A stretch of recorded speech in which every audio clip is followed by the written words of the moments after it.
Dan kembali lagi di Amanda Channel. Lagi-lagi gebrakan Pak Prabowo terbaru ini berarti ya. Jadi hilirisasi nantinya yang di tangan Pak Prabowo ini bukan hanya di sektor tambang saja ya. Iya kan? Bukan hanya tambang, nanti minyak sawit ya kan. Dan banyak ya, pangan, kemudian ada manufaktur, kemudian ada otomotif, semua akan dihilirisasi ya. Digunakan sebanyak-banyaknya untuk dalam negeri, nggak boleh dijual ke luar negeri selama di dalam negeri membutuhkan, seperti itu. Tepuk tangan nih bos yang meriah bagi Pak Prabowo. Luar biasa lah nanti. Mari kita simak beritanya ya. Untuk hilirisasi ini didukung juga oleh para pakar-pakar yang bukan kaleng-kaleng, nggak kayak ente yang IQ-nya 2 yang IPK-nya 2 maksud admin. Enggak. Jadi untuk hilirisasi yang digalakkan Pak Prabowo ini juga didukung oleh Guru Besar Fakultas Ekonomi dan Bisnis Universitas Indonesia, Telisha Aulia, menilai rencana hilirisasi yang dilakukan Pak Prabowo ini sudah tepat ya. Dia mengatakan kebijakan ini justru harus diperluas ke komoditas-komoditas lain di luar hasil tambang kan. Sementara kemarin kan yang digalakkan Pak Jokowi kan nikel, timah, bauksit seperti itu kan. Tapi untuk Pak Prabowo nanti akan dilebarkan lagi brand ya. Jadi nggak boleh pokoknya dijual ekspor, nggak boleh. Selama kebutuhan dalam negeri masih membutuhkan banyak, pokoknya dipakai di dalam negeri. Ya, kayak Pak Prabowo pakai kendaraan apa itu brand kemarin ya kan, yang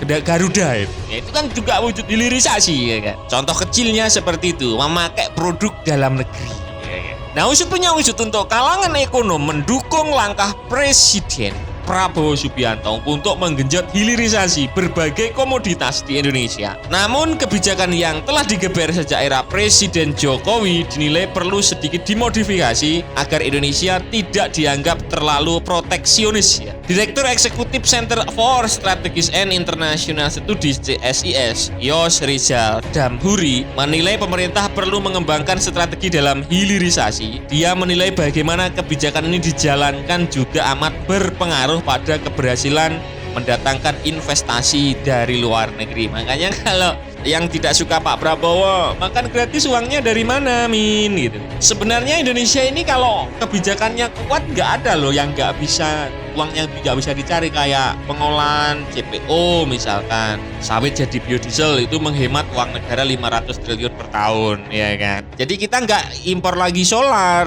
nah buat minyak di dalam negeri menggunakan minyak sawit, tenaganya yang diserap sampai 6 juta orang ya kan. Kan sekali tepuk banyak yang bisa direkrut seperti itu. Itu 500 triliun hanya dari satu sektor loh Bren. Belum ada hilirisasi lain-lain gitu loh yang bisa dikembangkan. Ente gitu aja jangan pusing duitnya dari mana. Lihat aja nanti di tangan Pak Prabowo ya. Nanti disuruh pulang ente ke Timur Tengah kalau banyak bacot. Bercanda.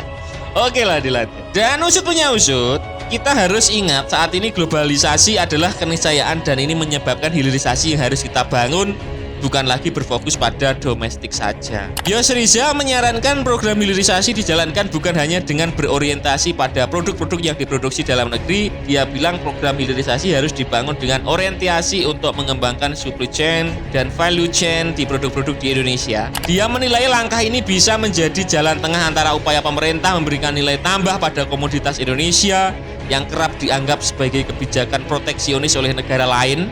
Inilah yang kemudian kita harus bangun. Jadi hilirisasi bukan hanya ditaruh dalam konteks domestik saja, tetapi juga ditaruh dalam konteks regional bahkan global yang lebih besar ya.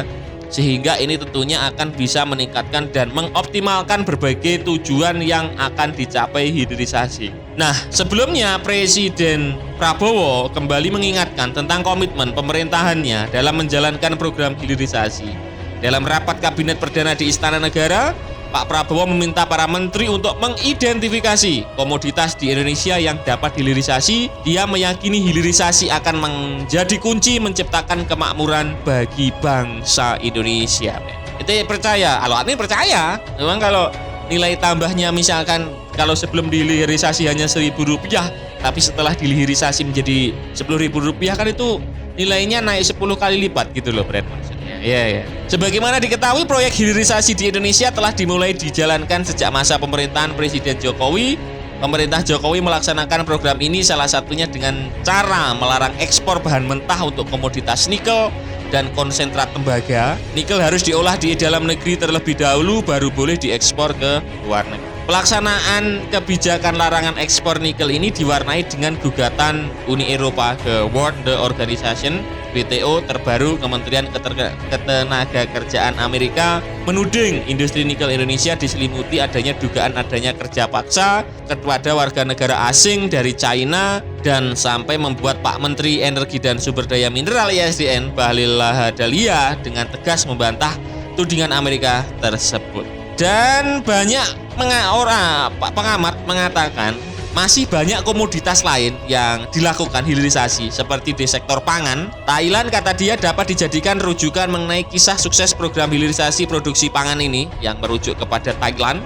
Menurut Guru Besar Fakultas Ekonomi FEB UI, hilirisasi pada produksi pangan memiliki banyak kelebihan, kendati secara nilai kecil. Dia menilai hilirisasi di sektor makanan cenderung lebih berkelanjutan dibanding tambang. Secara besaran tambang itu memang kelihatan langsung gede, kalau pangan kecil tapi sustain, kumulatif dan renewable, kata dia. Selain pangan, dari pengamat UI menilai hilirisasi juga dapat dilakukan pada produk-produk manufaktur Indonesia seperti otomotif, elektronik, produk-produk farmasi dan petrokimia ya, yang juga menjanjikan untuk dihilirisasi. Dan usut punya usut, butuh kajian lebih lanjut untuk memetakan potensi ini. Ini tugas menteri-menteri yang sekarang untuk memetakan potensinya. Jadi di bawah Pak Menteri yang ikut Pak Prabowo ini agak pusing bos, karena dituntut hilirisasi itu tadi. Programnya kayak bagaimana, kan harus sebanyak-banyaknya ya, produk sebanyak-banyaknya, nggak hanya 1-2 komoditas gitu kan. Nah, brand itu tadi ya pembahasan admin seputar usut punya usut. Untuk hilirisasi, Pak Prabowo akan tidak hanya berfokus pada tambang saja, ini semua sektor akan dihilirisasi demi kemakmuran bangsa Indonesia. Kira-kira bagaimana menurut kalian terkait berita ini? Silahkan baku hantam di kolom komentar. Nah, oke, sekian dulu video dari Amanda Channel. Jangan lupa like, share, komen, dan subscribe agar channel ini semakin berkembang dan tentunya bisa bermanfaat bagi kalian semua. Nantikan video menarik dari kami lainnya. Terima kasih, see you next time and bye-bye.